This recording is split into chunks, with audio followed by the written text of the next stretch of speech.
मेरे पास यूपी की कुर्सी संभालने वाला उसका भेजा हुआ एक आदमी लखनऊ में मेरे पास आया और मुझसे कहता है, मौलाना साहब आप ये तो बीजेपी का प्रचार करिए और ब्लैंक चेक ले लीजिए, जो चाहिए वो ले लो, खुलकर आइए बीजेपी में, हम स्वागत करेंगे पूरे उत्तर प्रदेश का, हम आपको अल्पसंख्यक का अध्यक्ष बना देंगे।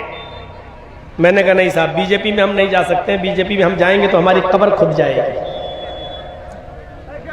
तो कहने लगा तो फिर तुम्हारे एक मुसलमान भाई भी हैं, नाम समझ गए ना, मैं नहीं लूंगा, आपके एक मुसलमान भाई भी हैं, वो लड़ रहे हैं, वो हम लोगों के बड़े विरोध में रहते हैं, फिर आप उस पार्टी का प्रचार कीजिए। मैंने कहा आपको क्यों इंटरेस्ट है उसमें? कहा कि उनके प्रचार से हमें फायदा हो जाएगा।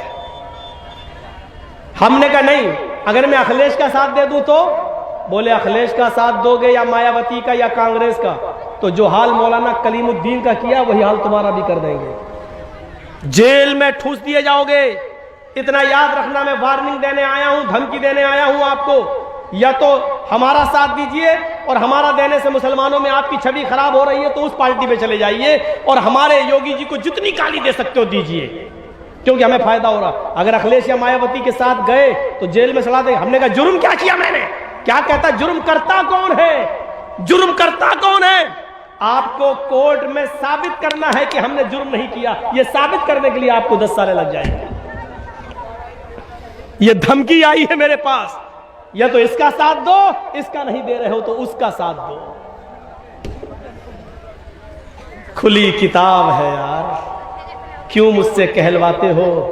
मैं बिहार में नहीं कहना चाहता हूं, बंगाल में ममता दीदी ने पूरी इजाजत दी है, खूब बोलो, मैं देता हूं, जाता हूं, बोलता हूं, नाम भी लेता हूं, इसलिए कि जहां मेरे ऊपर केस होने का खतरा नहीं है वहां लेता हूं, नाम भी लेता हूं, अपने आप को बचाना भी जरूरी है। समझो, पहचानो, गौर करो, ये देखो, इस वक्त कोई तुम्हारा नहीं है, ये सच है, कोई तुम्हारा नहीं, ये सच है। लेकिन ये भी सोच लो कि इस वक्त हमें अपने आप को बड़े नुकसान से बचाना है तो छोटा नुकसान आपको करना पड़ेगा।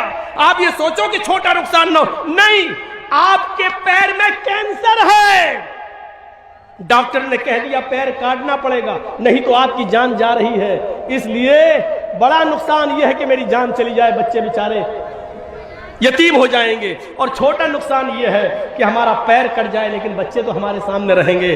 तो बड़े नुकसान से बचने के लिए छोटा नुकसान कर दो, यानी अपना पैर कटा के अपनी जान बचा लो। यही अक्लमंदी है, यही अक्लमंदी है। ये देख लो इस वक्त कि हमारा बड़ा नुकसान किसमें और छोटा नुकसान किसमें है, ये देखना पड़ेगा तुम्हें। हमारी बीवी को बच्चा हो रहा है, डॉक्टर ने कह दिया कि आपकी बीवी या आपके बच्चे में से मैं किसी एक को बचा सकता हूं। जर्जीस को बच्चा भी प्यारा है, जर्जीस को बीवी भी प्यारी है, लेकिन दोनों में से एक बचेगा। कलेजे पे हाथ रखकर कह दिया बीवी को बचा लो, बीवी रहेगी तो बच्चे तो बाद में और भी आ जाएंगे, अगर बच्चा जा रहा है तो जाने दो। अक्लमंदी यही है, वरना दोनों मारे जा रहे हैं।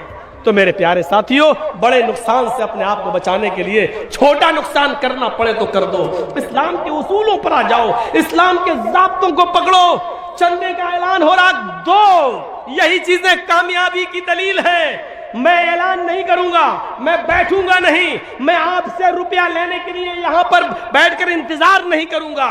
याद रखो, एक मिसाल देके जा रहा हूं, बिहार वालों खुशनसीब हो, बंगाल वालों खुशनसीब हो कि तुम्हारे यहां मदरसों पे कोई पाबंदी नहीं है, सरकारी स्कूलों में तुम पढ़ा रहे हो, मदरसे खुले हैं, बंगाल में खुली इजाजत है।